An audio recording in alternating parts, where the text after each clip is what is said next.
On voit le paradoxe. Une crise peut être féconde. Les pratiques de prière sont délaissées, mais la faim de prier n'a jamais été aussi grande. L'habitation culturelle que nous vivons a éveillé quelque chose, on ne sait quoi, qui suscite une aspiration, une faim d'expérience intérieure.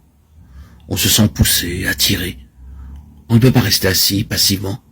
Il faut trouver quelque chose, une réponse. Est-ce la drogue qui va la donner?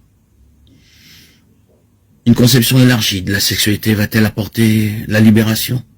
On s'y essaie, mais la monotonie des jours a tôt fait d'étaler le caractère éphémère de ces expériences. Elle passe comme une mouche née au soleil du matin et morte le soir. Mais la faim demeure, une faim qui ronge de plus en plus. Les jeunes tout spécialement éprouvent cette tentation. Souvent, elle se traduit par une recherche de l'exotique. Chez nous, à leur avis du moins, ils ne trouvent plus de réponse. Alors ils partent.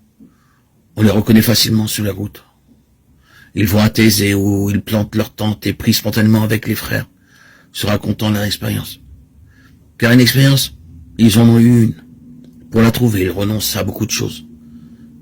D'expérience en expérience, ils progressent, oubliant ce qui est derrière eux. Ils vont toujours de l'avant. Ça et là, en ce monde, des lieux subsistent où la prière est tout.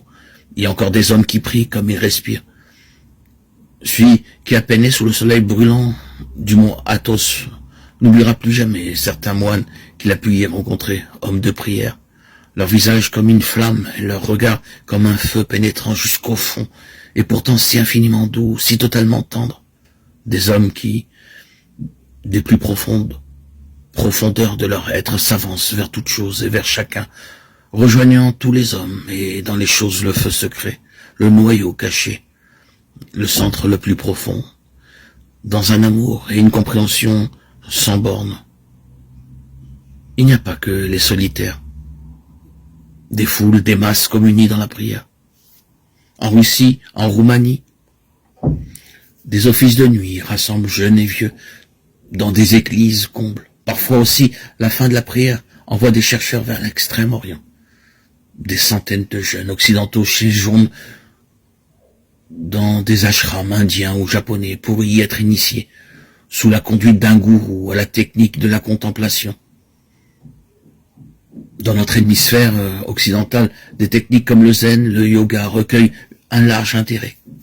On n'épargne ni peine ni argent pour devenir maître de son corps et de son esprit. On veut se libérer pour accueillir l'expérience spirituelle.